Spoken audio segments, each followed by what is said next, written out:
सत श्री अकाल सारे विद्यार्थियों ਨੂੰ। ਅੱਜ ਅਸੀਂ ਲੈ ਕੇ ਆਏ ਹਾਂ 10ਵੀਂ ਕਲਾਸ ਦਾ ਟੌਪਿਕ ਹੈ ਬਹੁਪਦ ਪੋਲੀਨੋਮੀਅਲਸ।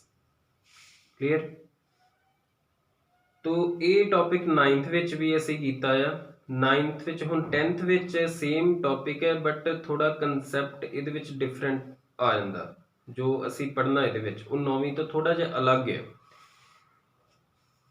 9ਵੀਂ ਵਿੱਚ ਤੁਸੀਂ ਪੜ੍ਹਿਆ ਸੀਗਾ ਕੀ ਹੁੰਦੀ ਪੋਲੀਨੋਮੀਅਲ। ਪੋਲੀਨੋਮੀਅਲ ਕੀ ਹੁੰਦੀ ਹੈ?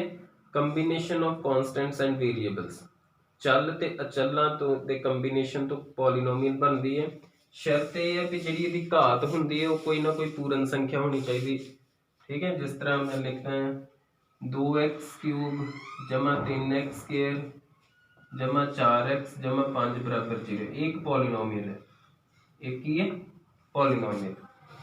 ਜੇ ਵਿੱਚ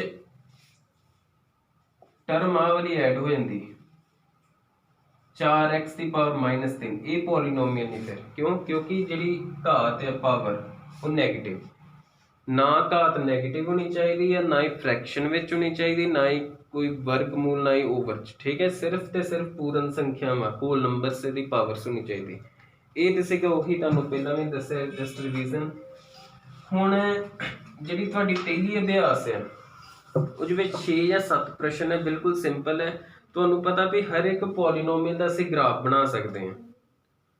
ठीक है, जिस तरह दो चलों वाले रेखी समीकरण तुसीं चैप्टर किया उहदे विच जिहड़े ग्राफ बनाउंदे हे वो रेखी समीकरण हुंदे। रेखी समीकरण वो हुंदी है जिहदी घात 1 होए।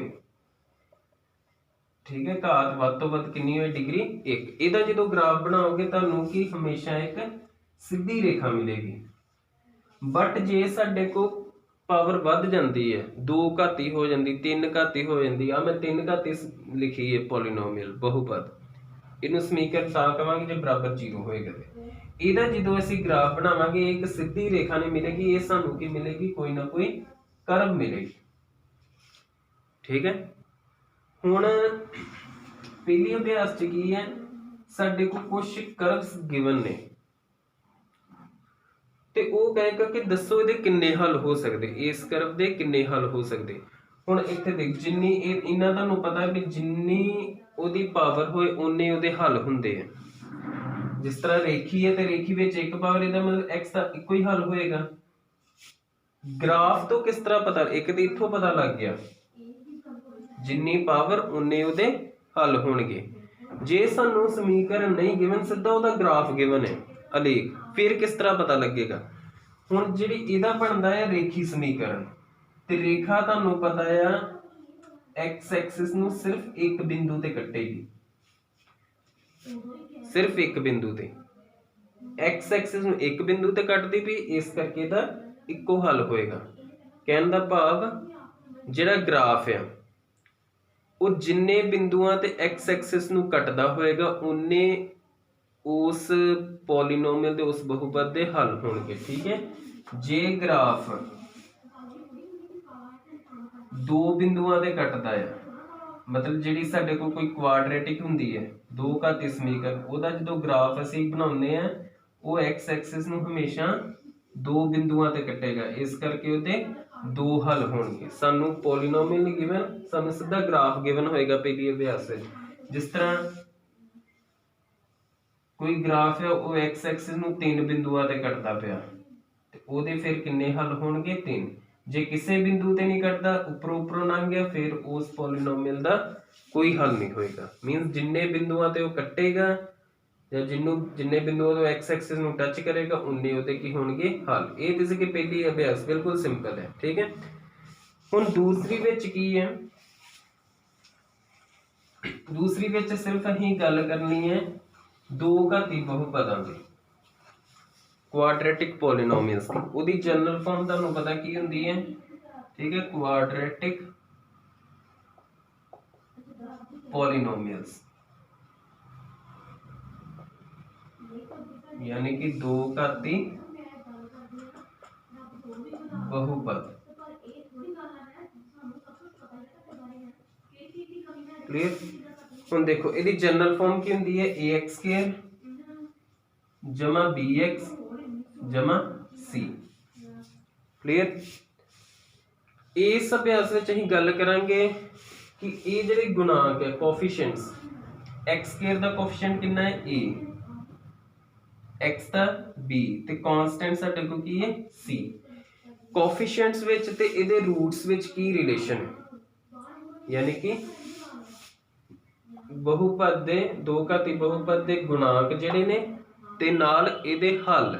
हुण तुहानूं पता दो हल हुंदे ने, 2 डिग्री ते दो हल होणगे, वो दो हल मान लिया असीं अल्फा ते बीटा, ठीक है।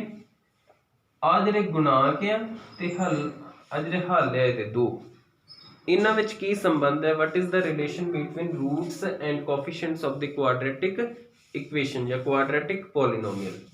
ते की रिलेशन है, जिहड़ा सम ऑफ रूट है यानी कि हल्लां दा जोड़ वो किहदे बराबर हुंदा है -b बटा a दे, ते जिहड़ा प्रोडक्ट ऑफ रूट्स है यानी कि हल्लां दा गुणनफल वो बराबर हुंदा c बटा a।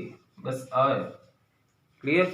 जिस तरह साडे को कोई इक्वेशन सपोज करो गिवन है 4x² जमा 5x -6 बराबर 0, इहदे जिहड़े दो रूट्स होणगे, मान लो एक रूट अल्फा आ जाता है एक रूट बीटा आ जाता, वो तुहानूं कहेगा इहदे विच भी दो प्रश्न है, ज़्यादा नहीं है। पहले विच यही पुछया भी इस दे जिहड़े हल है उन्हां दा हल्लां दा जोड़ की होएगा ते गुणनफल की होएगा। Product of roots find out करने वास्ते कहेगा ते सम ऑफ रूट्स सीधा ही करना है।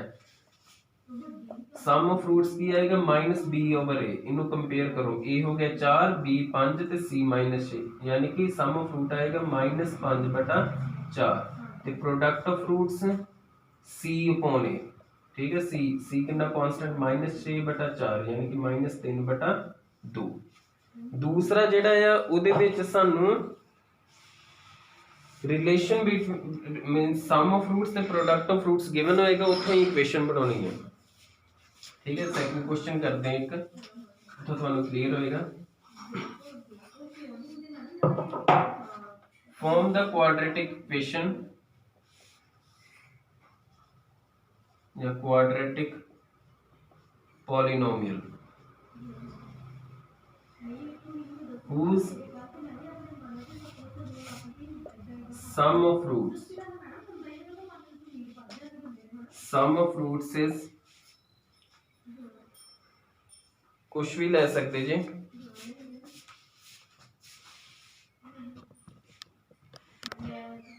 sum of roots is -2/3 and product of roots is 4, ठीक है। किंदा बनाओ पॉलिनो क्वाड्रेटिक पॉलिनो दो घाती समीकरण बनानी है असीं, जिहदे विच हल्लां दा जोड़ साडे को -2/3 है, सम मीनस जोड़ ते प्रोडक्ट मतलब गुणनफल कितना है 4। हुण मान ली असीं क्वाड्रेटिक इक्वेशन ax² जमा bx जमा c बराबर एक इक्वेशन या पॉलिनोमियल सीधी लिख देंगे, ठीक है। मान लो दो घाती बहुपद या क्वाड्रेटिक इक्वेशन ax² दो घाती बहुपद ax² जमा bx जमा c है, ठीक है। हुण असीं की करना है, सानू की पता है सम ऑफ रूट्स अल्फा जमा बीटा कितना हुंदा है -b बटा a ते प्रोडक्ट ऑफ रूट्स कितना हुंदा है c बटा a।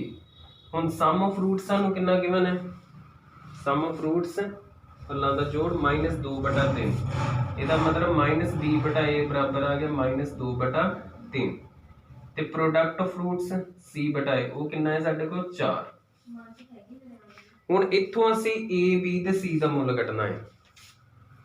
देखो इत्थे माइनस ना माइनस कट हो जाना, सीधा ही कर दो, b बटा आ गया 2/3। इत्थे a दा मुल कितना है 3, इत्थे कितना है कुछ नहीं, हर विच 1। असी दोवां थां ते a दा मुल सेम करना है, इत्थे 3 है इत्थे भी 3 करो, इत्थे 3 किस तरह होएगा c बटा a 4/1 है, इनू 3 नाल गुणा कर दो यानी कि 12/3, ठीक है। हुण a दा मुल 3 हो गया, दोवां थां सेम करना है, इट मीनस a दा मुल हो गया 3, b ਦਾ ਮੁੱਲ ਹੋ ਗਿਆ 2 ਤੇ c ਦਾ ਮੁੱਲ ਹੋ ਗਿਆ 12 ਕਲੀਅਰ। ਇਧਰੋਂ ਜਿੱਥੇ ਸੇਮ ਕੀਤਾ ਜਿਹੜੀ ਫ੍ਰੈਕਸ਼ਨ ਉਹ ਉਸ ਵਿੱਚ ਲੈਣਾ। ਹੁਣ ਆ ਤਿੰਨੇ abc ਦੇ ਮੁੱਲ ਇੱਥੇ ਪਲੇਸ ਕਰ ਦੋ। तो required quadratic is ax square यानी कि 3x square जमा bx, b का मूल 2 आ गया जमा c का मूल 12 बराबर 0। क्लियर। ये रिक्वायर्ड क्वाड्रेटिक इक्वेशन होएगी साडे को। इस तरह के दो सवाल है, सिंपल जो सवाल है, ये तुसी प्रैक्टिस करो चंगी तरह इन्हां दी। तो जे कोई सवाल नहीं आता तो मैनू दसो, कमेंट विच दस दो आ सवाल सही नहीं सॉल्व है, उत्ते एक वीडियो बनाई जाएगी जां एग्जाम्पल तुहाडे बुक विच दित्तियां होंदियां उत्थों हिंट लैके तुसीं कर सकदे जी। ठीक है। सो धन्नवाद सारिआं दा।